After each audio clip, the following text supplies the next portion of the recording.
And welcome to Peter Davies' session today with Kill It or Keep It. This is post-entry analysis. Welcome, Peter. How are you doing today? I'm pretty good, Dion. How are you? I'm doing well. And it's evening over there for you, right? It's yeah, just gone midnight right now. Okay, so late one for you. Yep. Well, I'm looking forward to your session today. I'm pointing the pushing the URL into our room here for our chat community. Stop by that link there. We're going to have a screen share. Peter is in the lounge as well. Topics for today, we're going to be talking about using order flow, volume profile, trade size, intermarket analysis, and market internals.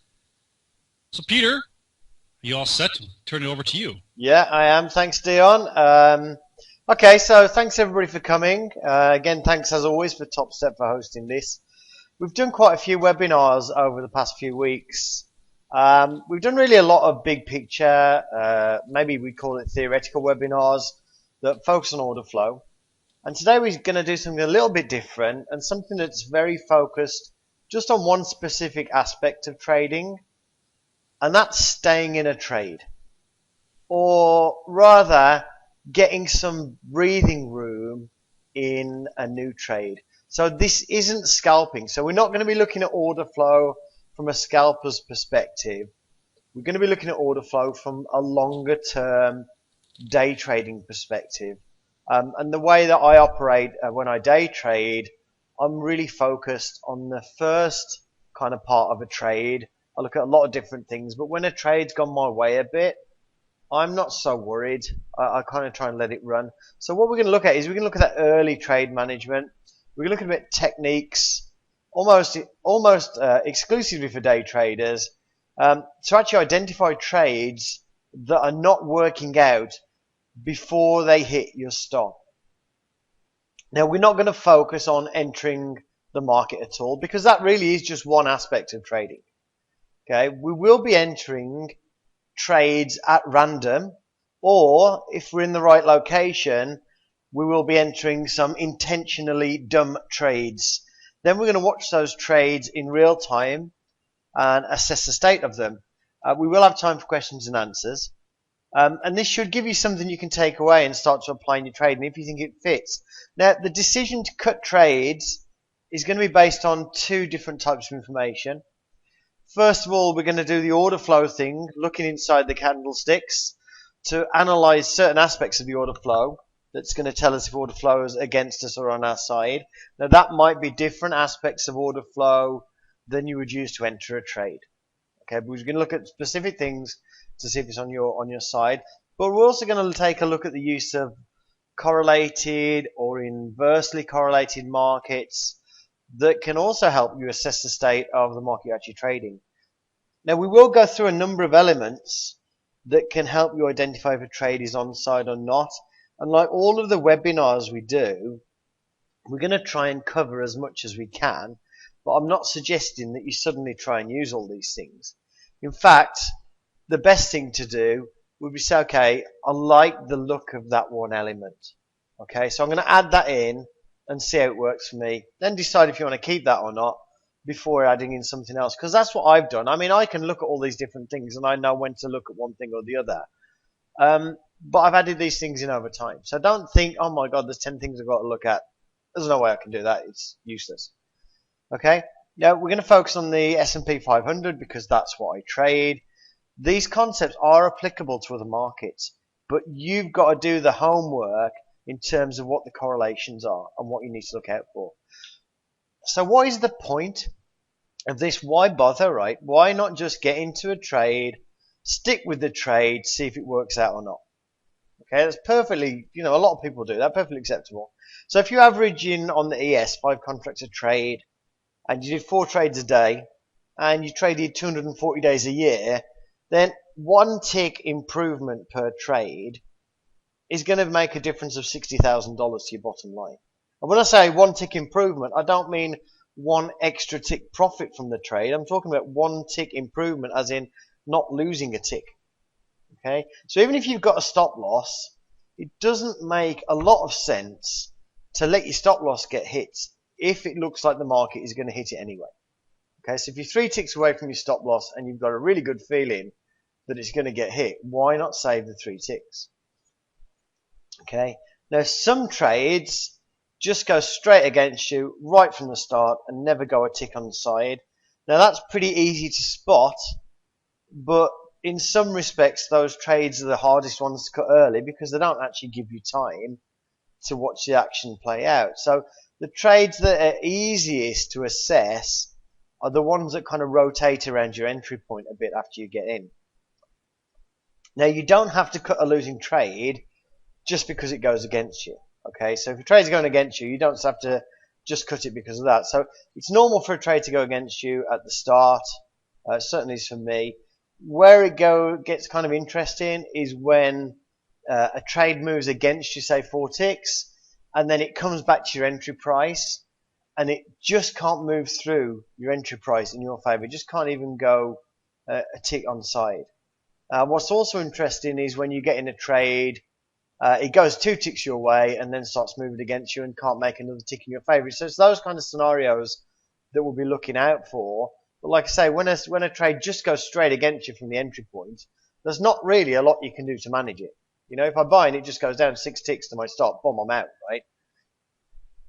Now there are situations where cutting a trade isn't just jumping at shadows at the sight of a few ticks lost. So what we're going to do as we enter these kind of random or dumb trades, we're going to watch it for a little bit, but we're going to let it move against us a little bit. We're going to watch it and then kind of try and assess it once it's moved against us a little bit. Now obviously these techniques, they're not just to allow you to cut losers early. It will actually let you take a few more swings at the market, because once you get more proficient at working your way out of a bad trade, you can actually take more swings at the market, knowing when you're likely to be able to work your way out of a loser. And that's especially true on a market like the S&P 500, because the E-mini, it's famous for giving you second chances. It's very, very famous. It'll move away from you and it'll come back to your entry price and it'll just sit there at your entry price saying, come on, exit, exit, exit. And of course, a lot of people don't do that, but it's a second chance market, the way it moves around. Now, of course, whether you can actually get out or not is kind of important. You have to look at it's kind of especially true if you trade in a place where it's going to take time to move against you. Then you've got more of a chance taking a swing at the market. And that's something else we're going to be looking at when we get in, the potential for the loss to occur slowly or quickly, and the prospect of getting that second chance to exit. Now, there is a tendency to put your stop losses where everybody else does. So when you get stopped out, if it's at a time when everyone else is running for the door, you really want to be looking at getting out before that happens. So one of the things that some people say is, well, don't put your stops where everyone else puts their stops. And that's kind of an easy thing to say, but sometimes it's not such an easy thing to do. But if you know that your stops are where other people's stops are, then obviously what you want to try and do is actually assess the market as it's going to that point and trying to get out before they get hit. So once we've been through the theory of this, we'll put on some trades. We're not going to necessarily wait for a setup. It is in the afternoon, but it has been a bit of a rip today, so it should be interesting. If there's nothing setting up, we just put on random trades and look at the elements that we're going to look at. So what we're going to do first is we're going to look at the various elements that we will look at to assess whether to stay in a trade or not.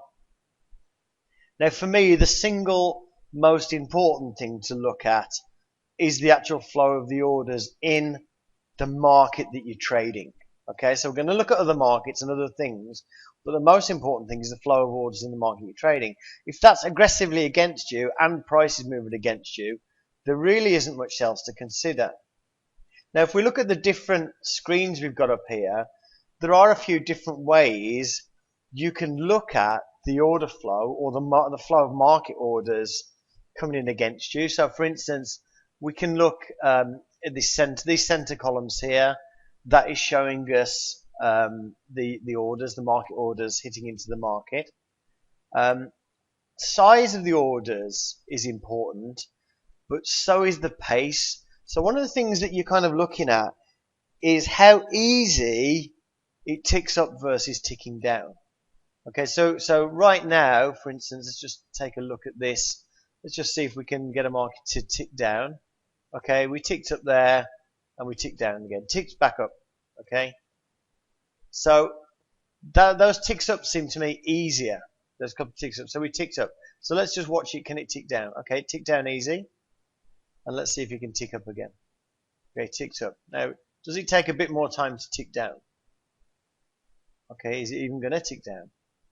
Okay, this is kind of a difficult thing to see when I'm just explaining it and you're not looking for it before. But the pace of the market ticking up and down. Now, you might come to a price, like for instance, we might come to this price here, 68.25. We saw 22 contracts trade. And we might come away from that and see another 30 trade. And come away from it and see another 50 trade. Okay? On the other hand, you might come to a price 3 times and print 1,000 contracts each trade. And if you're printing volume each time you hit that price, then you're a lot more likely to break through. So if it attempts to move through a price a few times, time's going to become a factor. Because once it sat there for a few minutes, the other side's usually going to come in and have a go at it. So when you're looking at the actual trades, don't just look at the time and sales. Don't just look at the numbers. Think about how is it moving up? How is the pace up and down, okay? The other thing we can look at is time and sales. Obviously, that's market orders. And you've got basically two ways to use time and sales. You can use a filtered or an unfiltered time and sales.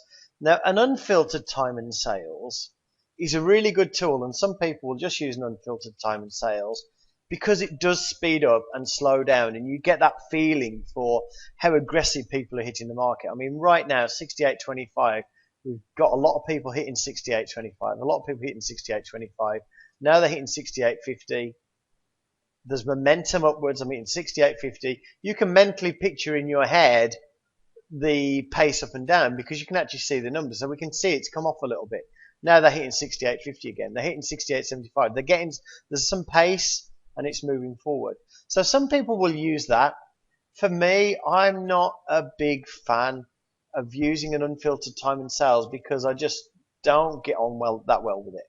It's just not kind of the tool for me. The other one you can use is a filtered time and sales. And the reason you use a filtered time and sales is to see size, is to see which size is trading. So if there's a lot of large players trading against you, that does not bode well for your trade unless they're not getting anywhere. So we just see 100 hit 68. Okay, so we want to see now, does it tick up from there?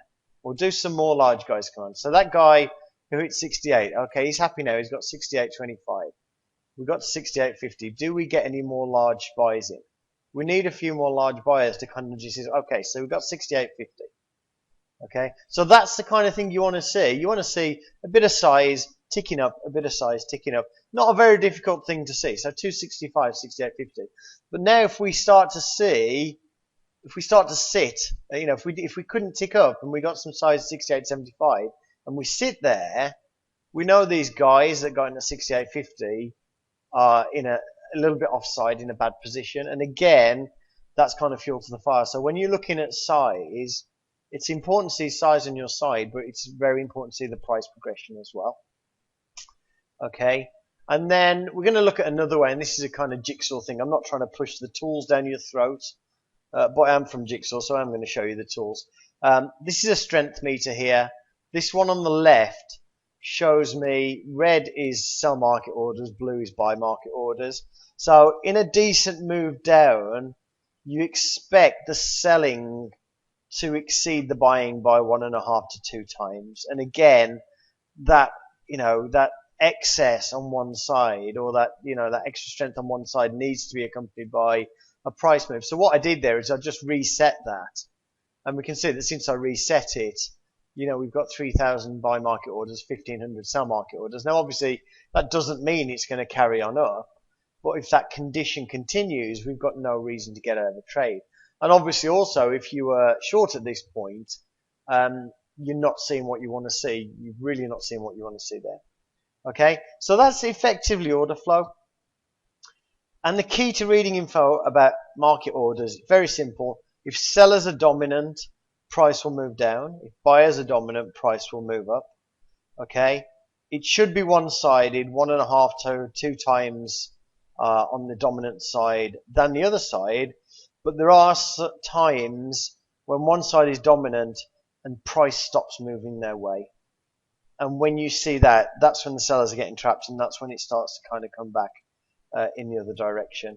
And time is a factor. Time is always a factor. So, we've got that 69.75 now, 3,178 by market orders, hit 69.75, haven't got anywhere. So we had buyers dominant all on the way up, and then we got that size there. We got the buyers that hit into that price, couldn't get through it.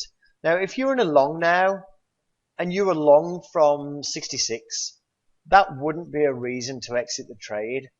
If you were long from 69.25, you really should consider that you might be getting caught offside, because these guys are going to exit, and it will push the trade against you if they can't, at some point in the next 2 or 3 minutes, get up through that price.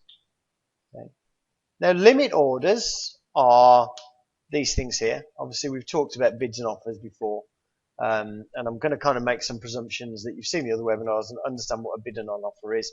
And as we know, market orders eat the limit orders, and that's a key aspect to actually reading order flow, that we have that consumption of liquidity. The size of limit orders kind of varies day to day. The Nasdaq might be 60 to 200 contracts a level. ES normally 1,000 plus per level. The past month or so, it's been pretty thin. This is pretty thin for the ES, really. The higher those numbers, the lower the volatility, because it takes much more market orders to read through those limit orders. And also, the lower those numbers, the wider your stops are going to have to be on the ES, because it is going to slip and slide around.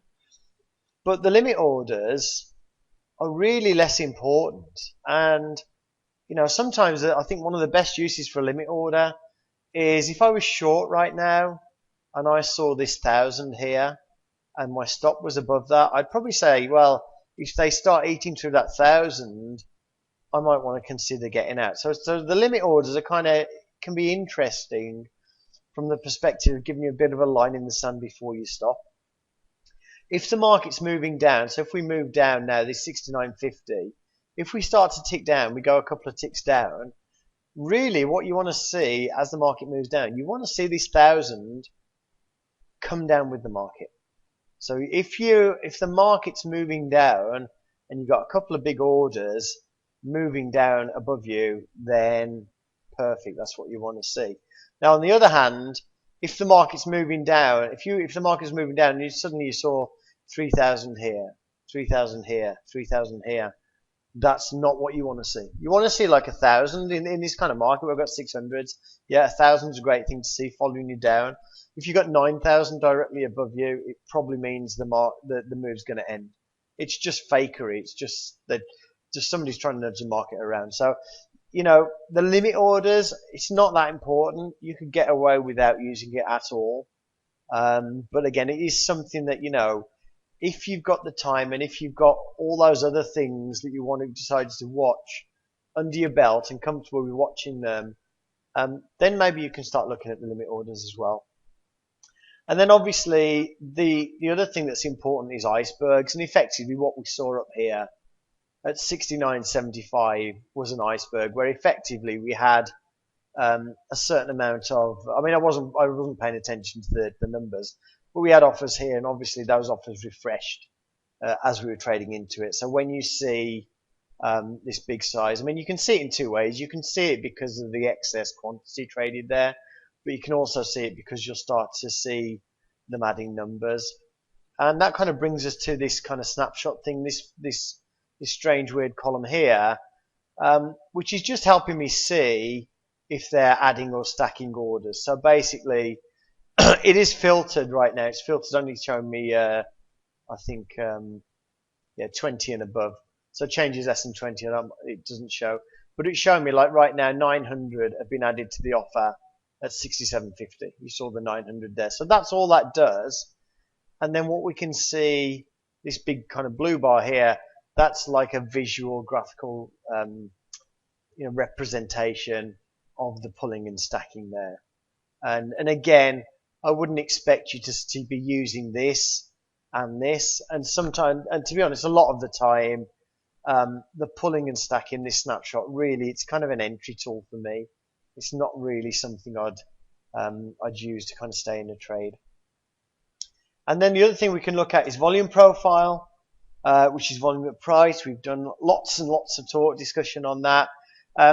What the volume profile tells you in terms of staying in a trade. Sorry, there's a question of trading platform. This is NinjaTrader with the Jigsaw plugin. Anyway, so basically, the volume profile is going to tell you a few things. It's going to tell you where the stops are likely to be. It's also going to tell you where you're likely to get a second chance, and we'll go over that shortly. It's going to tell you where the price is likely to slow down and accelerate. So, like, if we look here, we've got this area of kind of relatively high volume, from what we traded here, and then we've got this low volume here. So we could probably expect below 65.75 for price to accelerate. So that's one of the things. If my stop loss is down here, and I'm starting to get through this price here, I might just say, well, it's going to whiz through.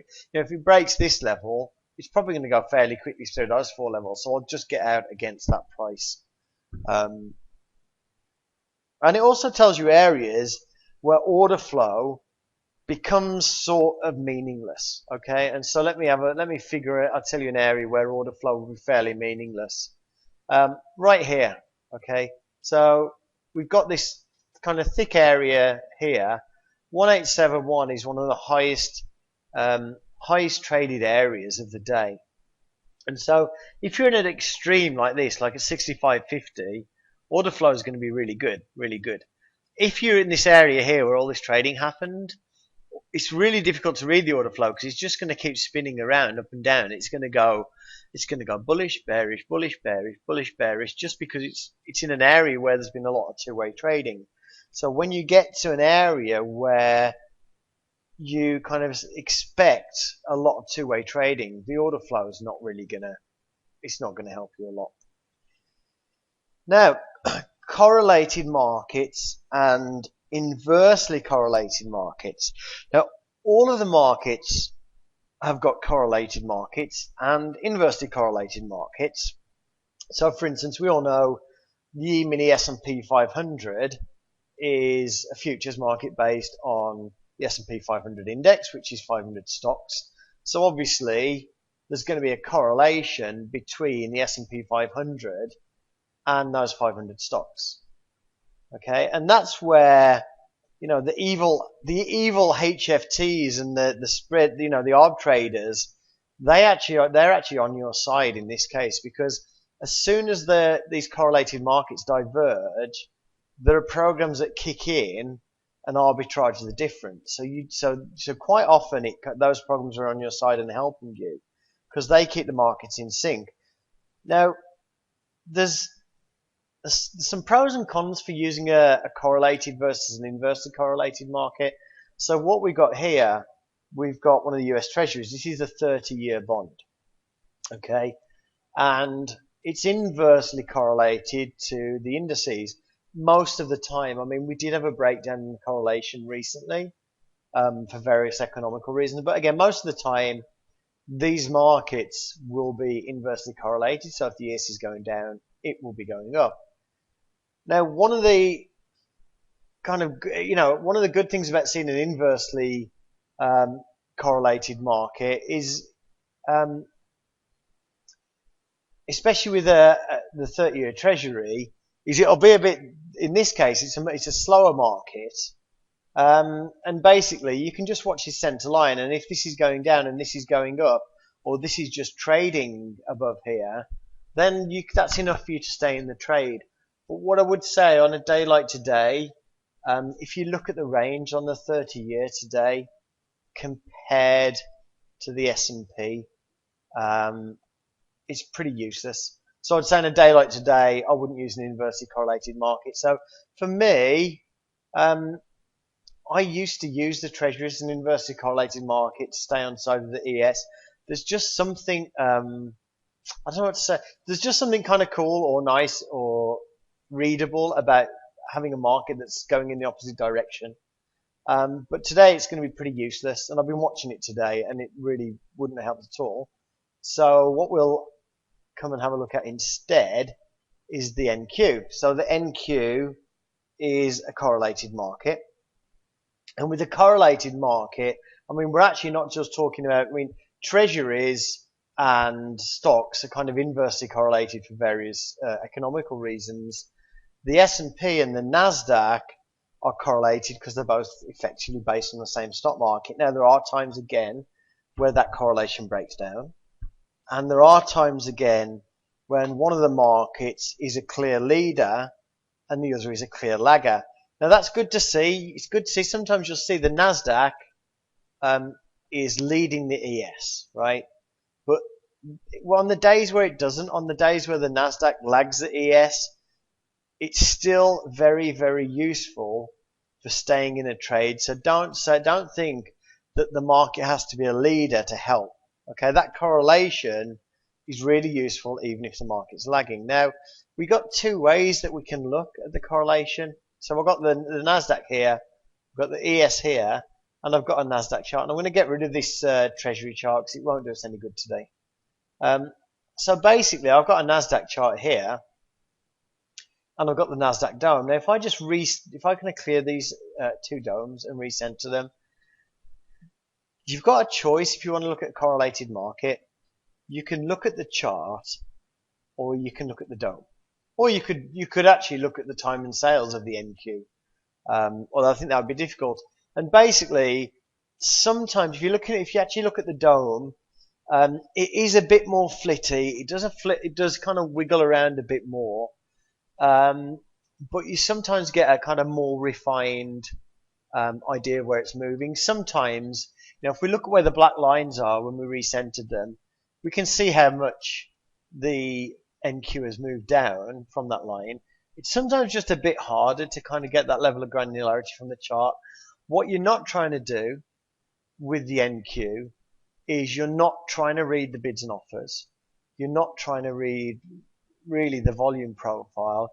You're just really trying to get an idea of how much it's moving down. So if I'm long in the ES right now, and I've got the ES moving down and the NQ moving down, it doesn't really matter if I'm using the chart or the dome, but I've got a pretty slim chance of being, having a successful long trade when those things are going on. Okay. There's a question there. There are multiple uses for order flow. Absolutely. My advice for order flow would actually be to use it for staying in a trade before you learn to use it for entering a trade. So let's just look at the final thing, okay? And the final thing is one of the market internals. Now, there are a lot of market internals, and you've got to kind of just pick your weapon, basically. You've got to choose your weapon, because you can't look at lots and lots of different things, because effectively what will happen is you won't actually be able to make any decision at all. So I use the NYSE tick. And the tick, if you don't know, it's just a chart of how many stocks in the NYSE are ticking up versus ticking down. So if the last move in the stock was was upwards, then it's a tick up. If the last move in a stock was a tick downwards, it's a tick down. So the NYSE's got around 3,000 stocks, and this chart here is the tick, okay? Or kind of, it's not actually the tick. If you've actually seen the tick's kind of much a bit harder to read than this. So what this is just an average of the tick. So I take the high, the low, the close, add them together, divide by 3. And what you'll see is, earlier in the morning we had a little move up into the, a little push up. Then we failed, and then we can see since we failed, we've had these pushes down that are kind of quite wide, and then these little pushes up. that are quite narrow, and then the pushes down, the pushes up. So basically, it's just telling me what's going up and what's going down. Now, the S&P, the E-mini S&P 500 is an index of 500 stocks. The NYSE tick actually represents, like I say, about 3,000 stocks. There is an S&P 500 tick. Okay. Now, I guess conventional wisdom would say, well, if there's an S&P 500 tick, that represents those 500 stocks, surely that would be the better indicator for the E-mini S&P 500. Okay, and I think it's the JT6T on my feed basically. But I don't use that, and so basically my observation is that the NYSE tick is actually better at measuring the overall direction of the market, and it's like an ocean liner. It takes time to turn around, and the market tends to kind of turn around with it. If you look at the S&P 500 tick, it's a lot more volatile, and it tends to basically turn up and down with every minor move. So if you're kind of looking to say, okay, overall, is the overall market now starting to turn down? I kind of think you want to use the more slow labouring representation of the overall market than just the one that looks at the S&P 500. Other people will be exactly the opposite to me, and they'll want to use the kind of more whippy one. So when I'm looking at the NYSE tick, I'm actually looking at something that's kind of a bit more slow and laboured. Okay, and the only reason is I just found it better to use for me. Now, the other thing that we do use, and we've all seen this before, but it's not really for staying in the trade. We do use swing charts just to know the size of the swings. I mean, this really wouldn't help us much today. It's such a down day right now. It's kind of tough to take random trades, because probably the only trade you should be taking right now is a short trade. So we'll kind of leave that out for now. So those are the things that we're going to consider. And before we carry on, has anybody got any questions about what those things are? We're going to talk about how we're going to use them, but has anybody got any questions about what those things are?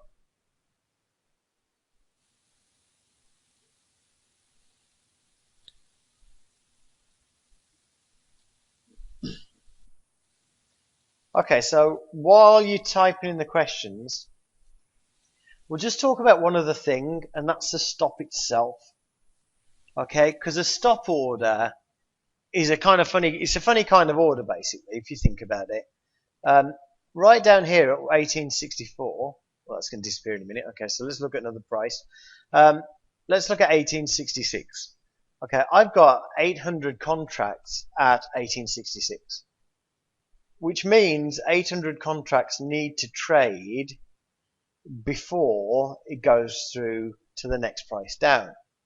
Okay, so with the stop order, if I put a stop order at 1866, as soon as one contract trades there, that stop order will be filled.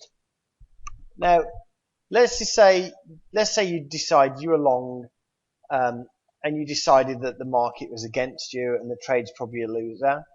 Now, we all know it's a game of probabilities, not certainty. So you're saying it's probably going to go against us, but you can't be sure.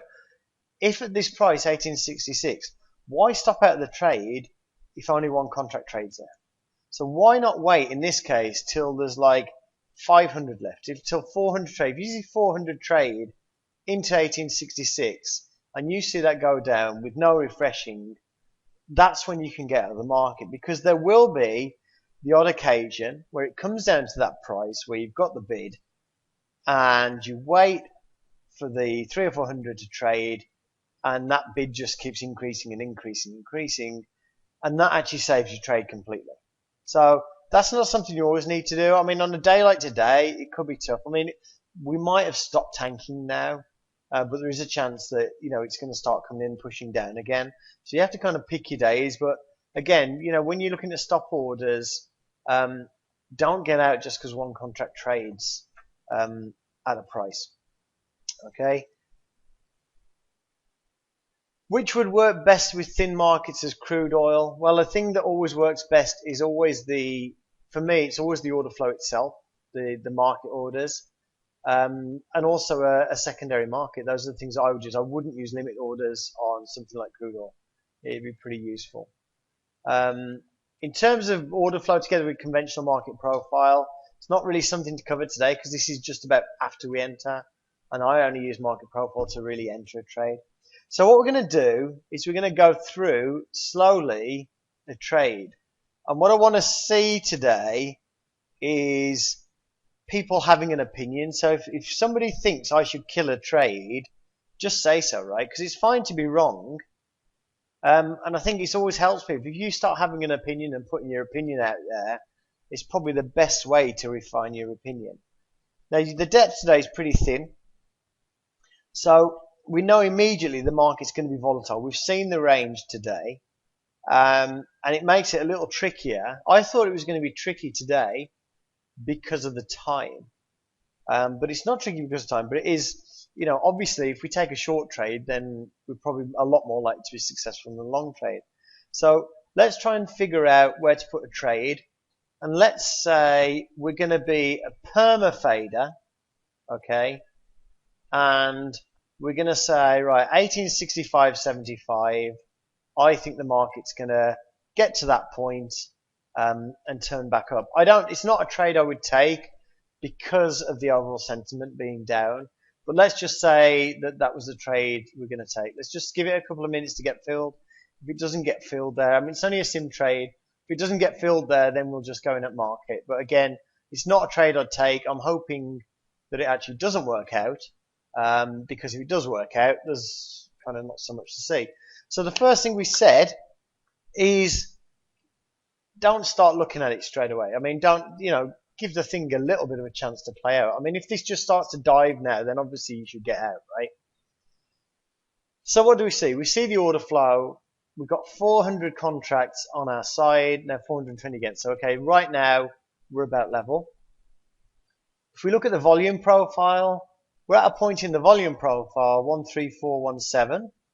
If it drops below there, we can probably expect a little bit of acceleration. And if it drops below 64.75, we can expect a lot of acceleration. So basically, where we are now is not in a very good position for it moving slowly against us. We're in a position where if this goes against us, it's probably going to rip. Okay. If we look at the tick, what's the tick doing? Well, the tick's kind of, it's not massively down, -309, but basically the tick had turned up. We had a move up, and now it's turning down. And if we look at what we've seen today, we've had lots of those little moves up, and then these rips down. So the tick, okay, it's not terribly against us right now, but again, it's not what we want to see. We'd really want to see that starting to move up. The Nasdaq itself is actually now looking fairly good. When we entered that trade, you probably noticed a couple of things happened. The domes recentered, and when they recentered, they recentered on both domes. So we can actually see both the ES and the Nasdaq are exactly where they were when we entered the trade. So what we've seen basically is we've seen the market come down, go back up, and just kind of rotate around here. Now, if we look at the orders, we've still got slightly more market buying, the market selling, but we can also see that the market's come down. So let's just have a look at the size now. So we can see 65.75, 66, 66.25, 66 again, 65.50, 65.50. All of that buying there, okay, and look at where the price is. So we had all those large buy orders all the way up to 66. Sorry, where was it? Let me just make that a little bit bigger. All those big buy orders up to 66.25, and they didn't get any price progression. So right now, I think it's fairly safe to say the buyers are having a go, but they're not getting anywhere. Now, in terms of, obviously, we're getting actually to the point where we should really have already stopped out. But as you look down, let's just kind of move that out of the way. That's not because that's how I'd manage a trade, just because I want to kind of look at this. If we were looking down below now, what can we see? We can see a bid of 1,074, and it's at the low of the day. I mean, the chances of that holding are fairly kind of slim. But what we could do is we could say, okay, that 1,200 there is a price against which we'll wait for the market to hold. I mean, it's obviously it's one tick away from your stop.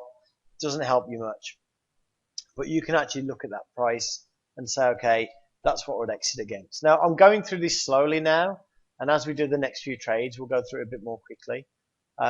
So let's move that back, and let's kind of consider what can we see now. We can see a market that's fairly even. The ticks moved up. Let's just watch the big trades, okay? So 66.25, we've got 106 traded. So they are not getting any ticks down right now. So let's just, okay, so we just got some big trades, 66.25, 66. They got some price progression down. We see 210 contracts coming with 66. He got a tick up. Okay, sorry, he didn't get a tick up. We got 121, 65, 75. The guy at 66 didn't get a tick up.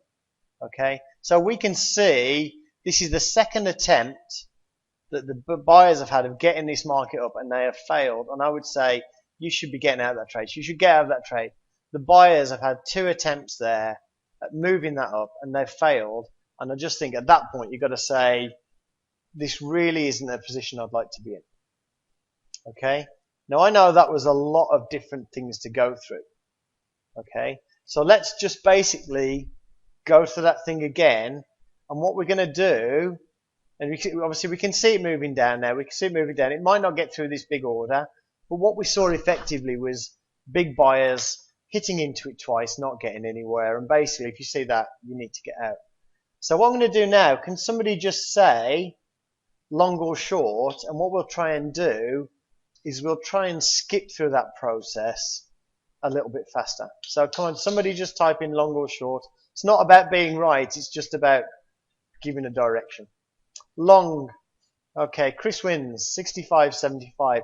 Again, bottom of this bulge in the volume profile. It's not a silly place to get into a trade, but we're in a downward market. The NYSE ticks at 160, 188. So far since I got in, trades are about even. I've got big buys up to 65.50. They have got price progression. They need to get another tick up. So let's just see. Okay, we've got a tick up again, but we couldn't hold that. So we ticked up to 66, came back down. Okay, we've got slightly more sellers than buyers, but it's only 470 versus 376. On the ES, you're going to see it's 1,000. Okay, so we now see the sellers coming in again. There's a bit of size at 65.25, and they got the price to tick down. Okay, so 65.25, the buyers are coming back, got nothing for it. Okay, sellers coming in. Okay, so you can see, we've got the selling now. You can see, if you're in a long now, this is not what you want to see if you're in a long trade. Okay, I can see the tick going down. The NASDAQ is below the black line, the black center line. I've got more selling, 64.75. Okay, they didn't get a tick down, yes, didn't get their tick down yet. Okay, buyers came back at 65. Let's see what they do. Okay, give the buyers a chance. They came at 65.25. They got a tick up. Can they hold it? And this is the thing now. This is the thing about second chances. It is absolutely amazing how many times you will enter a trade and it will come back with 1 or 2 ticks and just fail. Okay, and it's as if the market's giving you a second. It is a second chance. Somebody told me it's a second chance. It isn't like the market giving you a second chance. Okay, so let's look at this. 66, 20 contracts hit 66. And we've got 65.75, we had 135. Why does nobody want to hit 66? You need some buyers to hit 66. This is my second chance to exit. This is where I say, oh man, I'm going to stay in. It's really working out. It's really working out. And that's when it goes against you, right? So what do we get there? We've got another 80. We're at 88 now total there. 90 odd. We need the buyers at this point. You need some buyers. The tick isn't doing much. The NASDAQ's not moving up much. Okay, we need the buyers. This is your second chance. Okay, come on, we need the buyers. Okay, what will happen now, because we know we had the buyers there, everybody else is watching this as well. It's not just us watching this. If the buyers don't get the price possession, the sellers will jump on it. Sorry, price progression. Now let's look below us where we're going to exit if it comes against us. We've got 900 contracts at 65.50. We could say, right, this is my second chance. If the buyers can't push it up this time, I'm actually going to get out against this 65.50 price. I mean, there's 1300 down here, but that's so close to your stop anyway. And if it comes down here at 65.50, what are we doing? 700. If it comes to 65.50 and you get out and you lose a tick, just straight through me. So again, that's not what you want to see. 65.50, we've got 800. We've got overwhelming selling. We've got the tick coming down a little bit.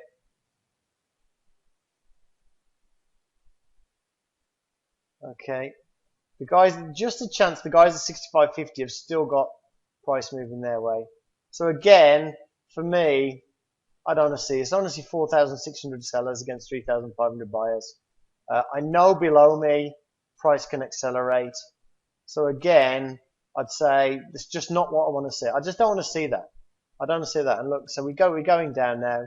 See if we can get through 64.50. What I want to see now, if we can move through 64.50 and get down a little bit, we might actually have a bit of a better condition for a trade.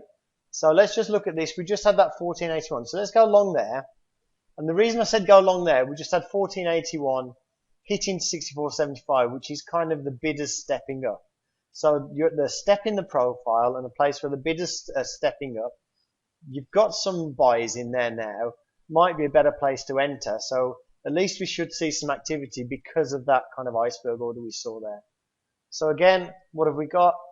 The Nasdaq is just pushing up a tiny little bit. The tick is still down, but it is slightly moving up. Let me just make that a bit bigger. So the tick's going up a little bit. 250 contracts into 65. Okay, where's the tick up? Okay, we had absorption on the bid. We had the bidders stepping up. Why are they not jumping in? Well, we need a push up. You need this market to push up.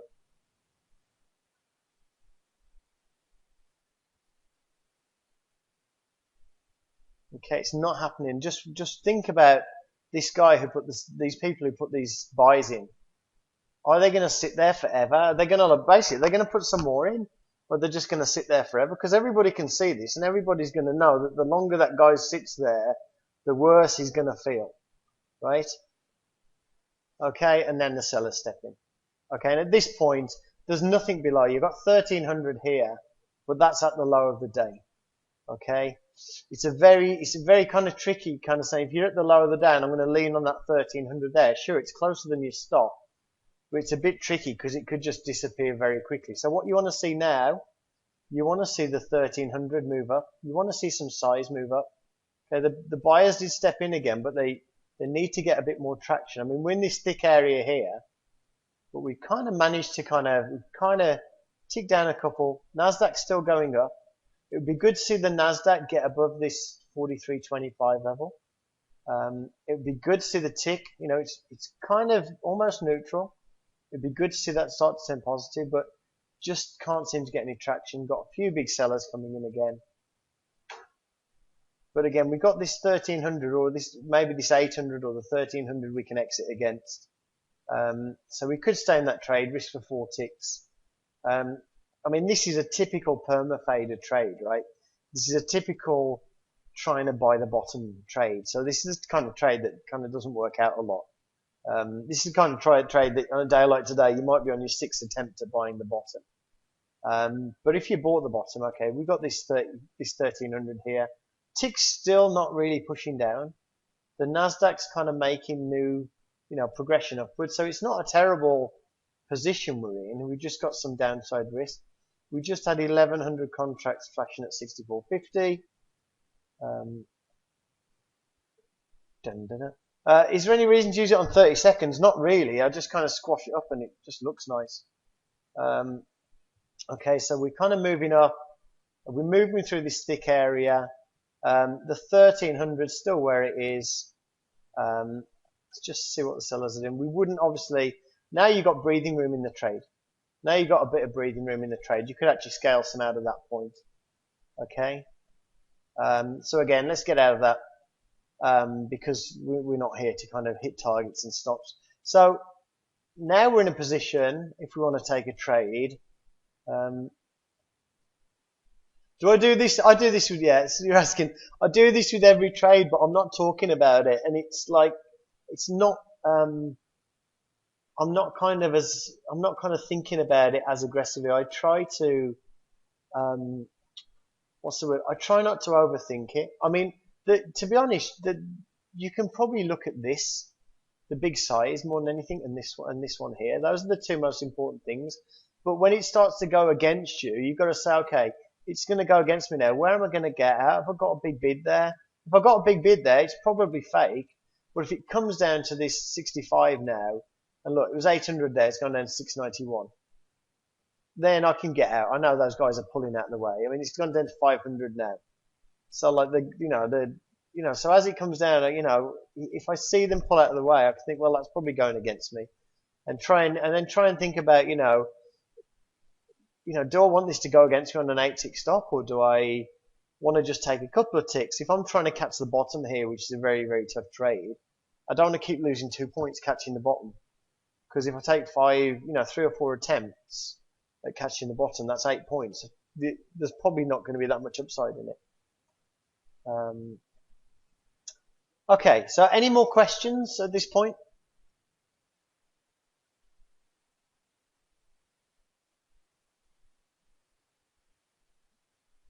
Okay, let's do another one. Let's do another one, okay? So again, if we look at where we are contextually, right, we can look at what the market's doing. It's kind of in a range now, 64.50, well really, 67.25 has been the top. So if we look at that, 67.25, 64.50, I mean, so that's probably the places that you want to sell and buy right now, if you could get there. The problem is we're right in the middle now. So let's just take a trade right in the middle. Can somebody tell me short or long? Short the NQ. I don't trade the NQ. Buy. Okay, buy. Right, now let's just have a look at this, because one of the interesting things, right, if you buy in the middle, if it keeps rotating, I mean, this could just drop now, but if it is going up, it'll probably rotate around these prices. So let's just let it go and see if we can get one of those scenarios where it just does the kind of rotate. So we can see we're mostly red on the sell side. We've got some big sellers in now. If it does get through this 64.75, then we're not going to see that rotation. If it does get up through 66 again, this will just go all blue, and then it'll just kind of flip-flop. And because you're in an area where you're kind of expecting two-way trading, this kind of analysis will be fairly useless, but you shouldn't, that really isn't a great place to buy unless you're seeing a lot of momentum. Okay, but we can see 1,000 versus 700, 1,000 sells, 700 buys. They're selling 64.75. Are they getting a tick down? There's no bids below us, right? There's nothing below us. This is a precarious position to be in a long. The tick is making some fairly good pushes down, but the Nasdaq really isn't doing much right now. Okay, it's made a push down. So can the Nasdaq, since we got in, the Nasdaq got down to 43.75. Can it get down any further than that? If we break this 64.75, we're pretty much toast. Okay, so let's just see it play out. I was hoping that it would kind of rotate around these prices so we could see the kind of way the two-sided thing plays out. Okay, we've got 2,800 sells, 2,200 buys, not really anything in it. Selling at 65, selling 64.50, okay. They're going to come in now. Watch the sell side and watch the tapes as they take this down. Okay, so they're selling the low of the day. Look at that. Look at the size on the sell side. Look at all the sell orders on the tape. 6,300 against 2,900. Okay, so we didn't really have a good warning for that, but it just shows when it does make a push.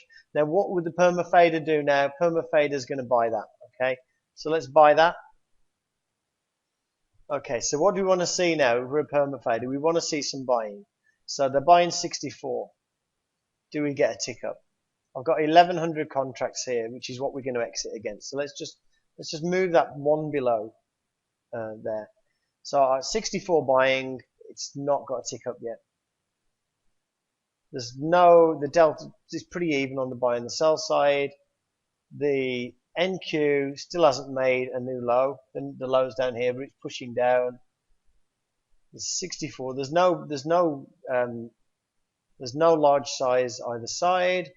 We've just got some mostly small ones. Okay, there's some more size. 64. They got a tick up. 3 contracts at 64.25. Want to see a tick up again and see how many contracts trade at 64.25. Because this is the kind of action when it does this kind of ticks up, doesn't trade much, ticks up again, doesn't trade much, ticks up again, doesn't trade much. That's kind of an easier thing to read. So we want it to just tick up again and see if there's any buyers, and just see if those kind of buyers disappear.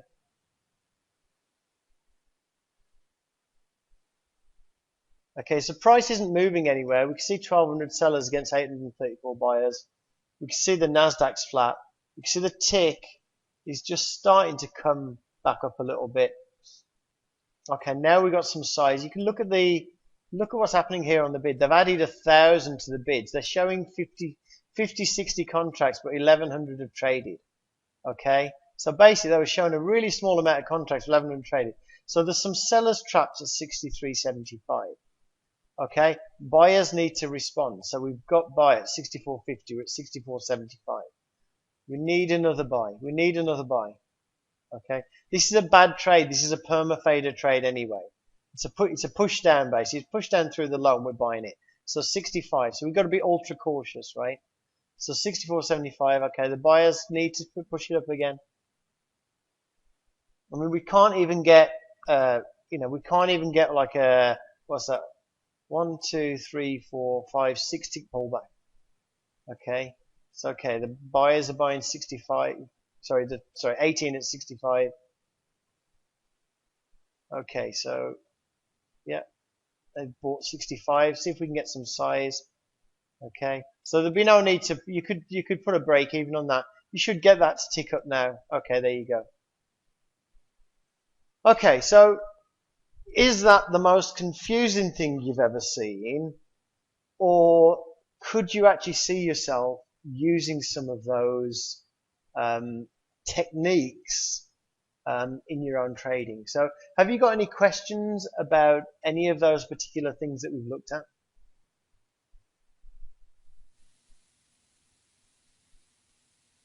Okay, Ross, where's the best place to see someone trading using Jigsaw? You have to get up very early in the morning to see that, Ross. We do have a trade room that where we have a trader that trades the bund in the afternoon that you can watch that guy trade, but we don't do anything during the US session, basically. Do you need all the columns on the NQ? Absolutely not. Absolutely not. I mean, really, the NQ, the only thing that you're interested in on the NQ, I mean, you could take the bids and offers off, but it would kind of look a bit weird. The only thing that I look for on the NQ is it relative to the center line. So again, when we put a trade, let's just do another trade on. You see that they recenter. So I'm kind of more interested in whether it's below the center and how much it's moving through the center, and when it comes back, like now, it's gone down 4 ticks. Okay, now it's pushed down again. So it's going to come back. Can it push down again? And if it keeps pushing down, and the tick's pushing down, then I'm kind of happy to see it. But you're absolutely right. I mean, the volume profile can help on the NQ, but you got on the ES. I think it's probably a bit of overkill to try and read everything on every screen. I mean, you can see, right, the NQ is moving down. That's all you really want to see. NQ is supporting the move. The ES isn't following, and you've got somebody stepping up on the bid again, adding contracts. But effectively, the only thing you need from the NQ is it ticking down, or if you use an inversely correlated market, is it ticking up? Volume, RC, when you say is the volume not important, you mean volume at price, or like volume per minute, that kind of like on a candlestick chart?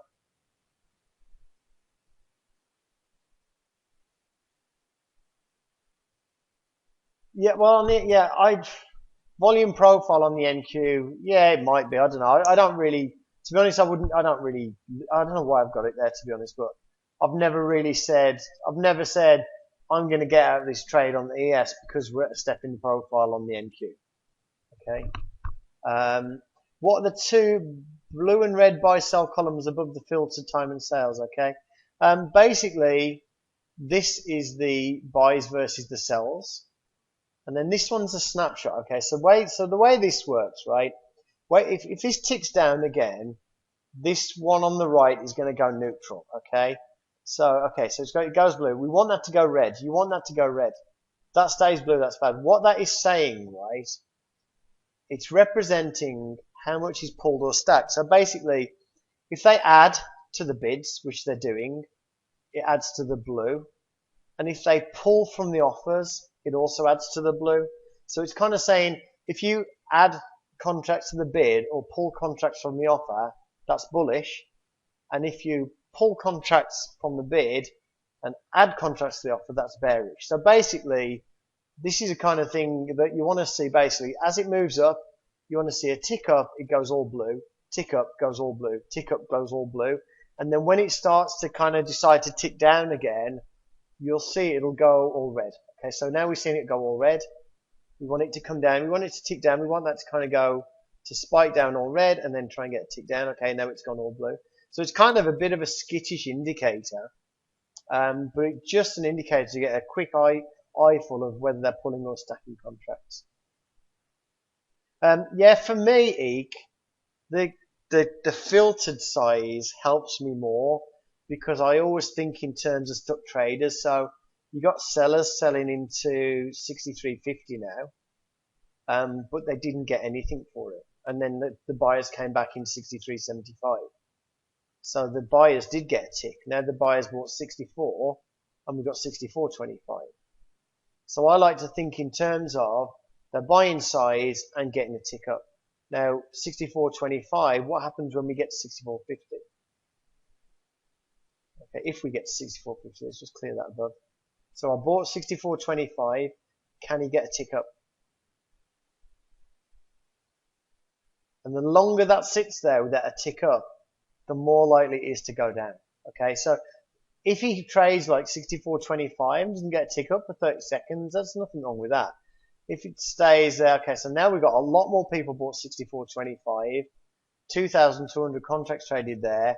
That's more guys sitting at that price waiting for a tick up. And these guys that trade this kind of size, they don't have 8 tick stops. They're out of the market, in and out of the market very quickly. So you saw what happened. They didn't get anything. The 2,300 contracts traded, and boom, the market collapsed. And it basically collapsed because those guys tried to push it up. They were part of the reason for that collapsing. Okay, so does that make sense? The market is very cooperative sometimes when we do these webinars. I'm quite impressed. Any other questions?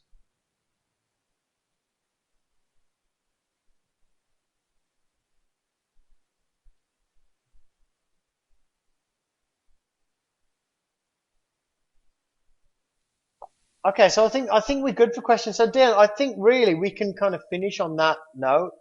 I'm more than happy if people want to ever do this again, just sit through and just kind of do this and just kind of talk through the trades. But effectively, you could just pick up one thing. You could just pick up a filtered time and sales and just say, put in your head, right, I'm just going to look at size.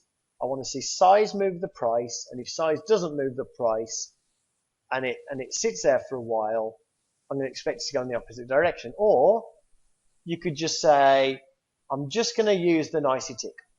I'm just going to see if the tick's on my side. Or I'm just going to use the NASDAQ. I mean, look at the NASDAQ charts. The NASDAQ chart would be helpful right now. Would have been very helpful today. I mean, this kind of day, I mean, I'm glad we weren't doing this in this rip down. At least we had some kind of, market nudging around a bit. Anyway, so that's, I think we finished a bit early there, but that's effectively the kill it or keep it, basically. Just trying to look at different things other than just the price on the chart to decide if the trade's working or not. So if we don't have any more questions, I think I can hand back to Dion. Well, all right, Peter, that was an excellent, intensive training that you just presented for us. Appreciate the live interaction with the market like that, giving us some plays as it's going about, providing that analysis. I mean, that's fabulous stuff. Yeah, I know. When I told somebody earlier I was doing that, I was thinking, what could possibly go wrong? Well, you're giving your commentary on Yeah. it. You might not necessarily take those trades, but you're providing the analysis on what's going on in the market in real time. Sure. And But I mean, so trading's all about having an opinion, right? So I think, for all you guys out there as well, I think that one of the biggest turning points for me in being able to read all this stuff was having an opinion and sharing it. So if you do have a log or a blog or something that you can actually put your trades out there and why you took them, and sometimes explaining that stuff afterwards really helps you to cement it in your own head. yes, excellent. And so, Peter, where would someone go if they want to begin? How do they begin with your material that you have here? Well, Do you have suggestions there? if you're currently trading and saying, right, I'm currently trading and I'm using a fixed target and stop, or I'm using a fixed stop, I would say the correlated market is probably the easiest. I mean, if you're looking at an ES, if you're looking at an ES chart, you could look at a currency, you could look at one of the bonds, you could look at one of the other indexes. That's the easiest thing to do, is to see if there's another market backing you up. So I would start there. But I also think the big trades, looking at the big trades, because it's just amazing how often you just see them get. I mean, we've seen it today. It moves around, they get stuck, it moves the other direction, someone else gets stuck, moves around. I mean, it's a nice thing to see. Right. All right. Well, this is a session by Peter Davies of Jigsaw Trading. It's called Kill It or Keep It. It was about post-entry analysis, and it has been recorded. So, Peter, we thank you so much for your time. It's the evening over there, and I know your weekend has begun already. Yeah, I'm already in trouble. It's actually my first wedding anniversary now. Oh, wow. Well, congratulations. Yeah, you imagine how much trouble I'm in right now. All right, well, we better let you go then. Yeah, it's okay. My wife's asleep, but I certainly have to wake up early in the morning and take her for breakfast and shopping and all that kind of thing. Absolutely. Well, thank you again. Yeah, no problem. And good luck, guys. And as usual, I'm always around on the top steps. If you've got any questions about this afterwards, send me an email or catch me on Monday, Tuesday when I'm back in the room. And thanks a lot, Dion, for hosting this. Well, you're very welcome. Excellent.